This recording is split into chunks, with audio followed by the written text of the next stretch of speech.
Hello everyone, this is Farzana from farzanaslaw, and in today's video I'll be sharing with you all some of the things that no one tells you about the legal practice course, which is a postgraduate diploma or a degree that you do after the Law LLB Honours.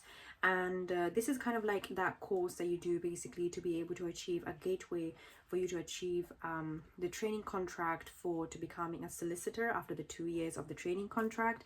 And this is basically what I completed in 2022 and from the University of London. And if you're coming from my vlogs, then welcome. This is another video related to a legal practice course that I'll be sharing with you all, and I hope to make more and more videos like this because I love making videos, especially related to education, wisdom, personal development. And if you're enjoying my personal development videos on my YouTube channel, which I upload every Sunday hopefully at 7 p.m, which I hopefully keep to hopefully pray that I can keep that schedule basically. But anyway, so let's get started with some of the things that no one tells you about the legal practice course. And the first thing that I definitely would say is that it is okay to seek a tutor for help, and you're definitely not alone. There are many people who need tutor for some kind of education level or for any kind of matters in their life. Sometimes you do need a coach, you do need a tutor for you to help yourself out and get you the best grades, push yourself and make you explain certain topics in a better way, in a very much condensed, summarized way. And that's when a tutor is very helpful for that. And definitely please do reach out to seek for a tutor when it comes to LPC, because LPC is extremely I would say not hard, but it's extremely jam-packed. It makes you feel like it's very jam-packed because of the fact that there's 10 modules that you have to do in the first term, and the second term is only 3 modules. This is according to the full-time 1-year LPC course that I've done in the University of London, and hence why I'm saying this. It is okay to seek a tutor for that, and it is completely okay. And if you're looking for someone like that, then please do reach out to me at farzanaslaw@gmail.com, because I do provide tutor and coaching for LPC or any kind of law, so GCSE, A level, undergraduate, postgraduate. I have more details about that in the description box below. If you're looking for a tutor for legal practice course, I can definitely help you with that, and I will definitely reply to you as soon as possible. As soon as I receive your email, I'll reply to you as soon as possible. But yeah, generally speaking, it is okay if you need a tutor for any kind of help, for any kind of subject, and it is absolutely okay because that's giving you more guided mentorship when it comes to that subject. So it is absolutely okay. If you can afford it, you should definitely go for it, especially if you need help and you're seeing that your teachers are not helping you enough, your classmates are not that helpful either.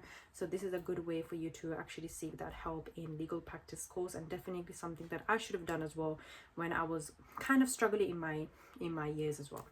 So the second thing that I'll definitely tell you is that the module that you like this year determines kind of what you may specialize during training contract. And I think that's absolutely correct. So for example, for me, I really loved property law in the legal practice course, and hence why I'm kind of thinking of pursuing that as kind of like my own one specialization during my training contract. And I do not have a training contract as I'm recording this video right now, so people don't get at me. Hopefully I will achieve that one day, inshallah. But generally speaking, whatever you like in the legal practice course kind of determines what you're going to be pursuing as a specialization or specialism in the year when you're going to be actually working at a law firm. And that's actually a good thing, because the earlier you understand that, the more better it is for you, because then you can apply to those law firms that actually provide that kind of specialism or specialization, I don't know how or field I can say. And yeah, so I think that this is something that you should definitely take upon, and do not think the legal practice course as that one degree that you just go through it and pass it, but actually try to understand what you actually do like, and what law you do like, and what you do not like at all, and you will not practice at all. And I think that that's going to be helping you in your application process time. And hopefully I'll make videos on application and interviews and stuff, because I'm kind of in that stage when I'm going through interviews and work experience, work and everything like that. So I'm not really in a position to advise anyone yet, but hopefully one day I will make a lot of videos regarding interview, application process and work experience related to law and everything like that. But I'm not in that stage yet, but hopefully please do keep praying for me that I can make those videos as soon as possible. Number 3 is give your absolute best from day one and try not to miss any lectures, especially for weaker modules.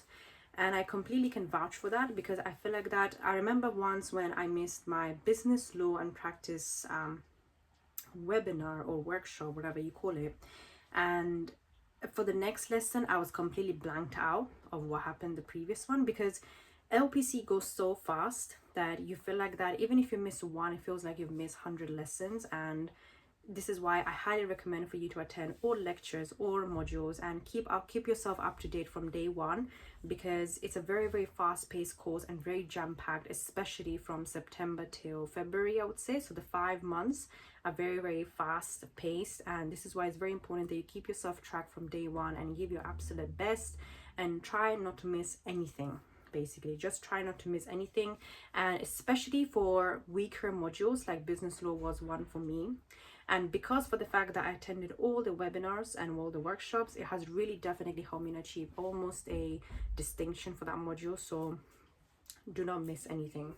Number 4 is that choose your option modules according to the assessment style you like. And this is again something that I've preached in many of my law videos, and that is, please do not choose modules where you like but you actually do like the assessment style more, because if you like the assessment style more, it's definitely guaranteed that you're going to do better even if you don't like slightly the subject.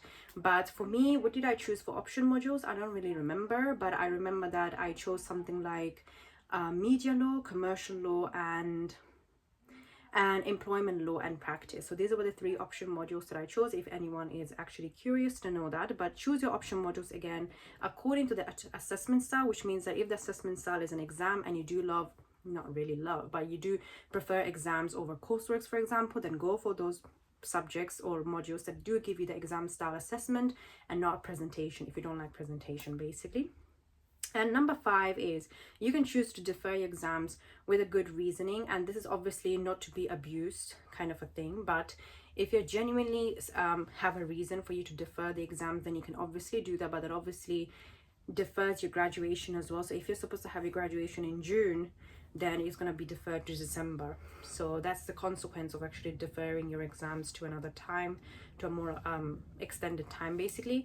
But other than that, you should definitely defer your exams if you feel like that you need to, and you should prove it to yourself, prove it to them, I mean, that there's a good reason for that, and you're not just using it because you want to, you didn't revise enough.